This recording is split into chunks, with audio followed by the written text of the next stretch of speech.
நாங்கள் இன்றைக்கி என்ன சமைக்க போகிறோன்னா சிக்கன் குழம்பு தாங்க. இன்றைக்கி வந்துட்டு நம்மள்கிட்ட சாப்பாடு வாங்குறவங்க சிக்கன் குழம்பு வச்சு கொடுத்து விடுங்கக்கா அப்படின்னு சொல்லிட்டாங்க.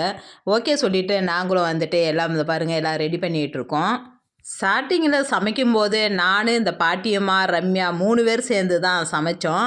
அதுக்கப்புறம் ஹெல்ப் பண்ண 2 பேர் தேவைப்பட்டாங்க. அதுக்கப்புறம் தான் நாங்கள் இவங்க 2 பேர்த்தையும் அந்த வேலையில் நாங்கள் சேர்த்துக்கிட்டோம். ஃபர்ஸ்ட்டில் வந்துட்டு கம்மியாக தான் ஆளுங்க இருந்தாங்க. இப்போ வந்து எக்ஸ்ட்ரா வந்து ஆளுங்க வந்துட்டு எங்களுக்கு செஞ்சு கொடுங்கன்னு கேட்க கேட்க எங்களுக்கு ஆள் தேவைப்பட்டுச்சு. அதனால தான் அவங்க 2 பேரும் நாங்கள் சேர்த்துக்கிட்டோம் வேலைக்கு. மற்றபடி வந்துட்டு அவங்க வந்து இந்த காய் அரிஞ்சு கொடுக்க, வீடு தொடச்சி விட, பாத்திரம் விளக்க இதுக்கு தாங்க. சமைக்கிறது எல்லாமேவும் நான் தான்.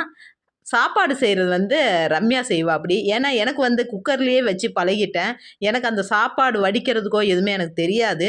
அதனால ரம்யா வந்துட்டு முழுக்க முழுக்க ரம்யாவே அதை பார்த்து செஞ்சுடுவாப்படி சாப்பாடு வடிக்கிற வேலையை. என்னோட வேலை என்னன்னா ரசம், குழம்பு, பொரியல் எல்லாமே செய்கிறது தான். இதெல்லாம் நான் செஞ்சு கொடுத்துட்டா சாப்பாடை ரம்யா வடிச்சிருவாப்படி. அதுக்கப்புறம் நாங்கள் எல்லாருமே ஒன்றா உட்காந்து தான் பேக்கிங் பண்ணுவோம். முதல்லாம் வந்துட்டு ஊர்லேருந்து ஒரு 4 பேர் வந்தாலே, ஐயோ! நம்ம எப்படி சமைக்க போகிறோம்? இவங்களுக்கு நல்லபடியாக நம்ம சமைச்சு கொடுக்க முடியுமா? அப்படின்னு ஒரு பயம் வரும். ஆனால் இப்போ வந்துட்டு நாங்கள் எவ்வளோ பேத்துக்கு வேணாலும் எங்களால சமைச்சு கொடுக்க முடியுது.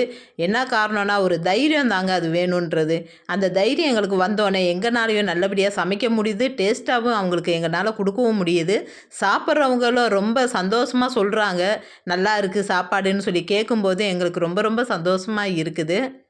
இன்னொரு சந்தோஷம் என்னன்னா, 3 லேடீஸுக்கு எங்கனால வேலை குடுக்க முடிஞ்சுச்சுன்னும்போது, எங்களுக்கு ரொம்ப ரொம்ப சந்தோஷமா இருக்கு.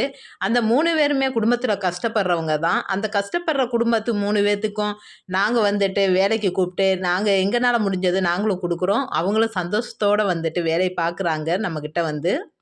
எனக்கு வந்துட்டு கைத்தொழில் செஞ்சு ஏதாவது பண்ணணும் அப்படின்னு ரொம்ப நாள் ஆசை இருந்தது. நான் வந்து டைலரிங் கற்றுருக்கேன். இருந்தாலும் எனக்கு அந்த டைலரிங்கில் அவ்வளோ இன்ட்ரெஸ்ட் கிடையாது. இப்போ இந்த சமையலில் வந்துட்டு ரொம்பவே இன்ட்ரெஸ்ட்டாக இருக்குது எனக்கு. நான் செஞ்சுக்கிட்டு இருக்கிறேன்.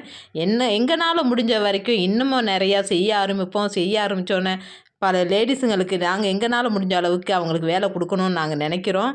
இது இன்னும் தொடர்ந்து நல்லபடியாக போகிறதுக்கு நீங்களும் ஆசீர்வாதம் பண்ணுங்கள் எங்களுக்கு. ஸ்டார்டிங்கில் எங்களால செய்ய முடியுமான்னு பயந்தோம். ஆனால் இப்போ வந்துட்டு எவ்வளோ பேத்துக்கு செய்ய சொன்னாலும் எங்களால செய்ய முடியுங்க. அந்த அளவுக்கு நாங்கள் வந்துட்டு தைரியமாக செய்ய ஆரம்பிச்சிருக்கோம் இப்போ.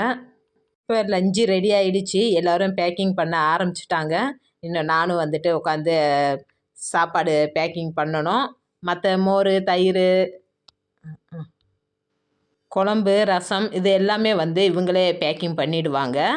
அந்த சாப்பாடு மொத்தம் நான் தான் பேக்கிங் பண்ணுவேன். அது வந்து அவங்களுக்கு அவ்வளோவா தெரியாதனால தான் நான் செஞ்சிட்ருக்கேன்.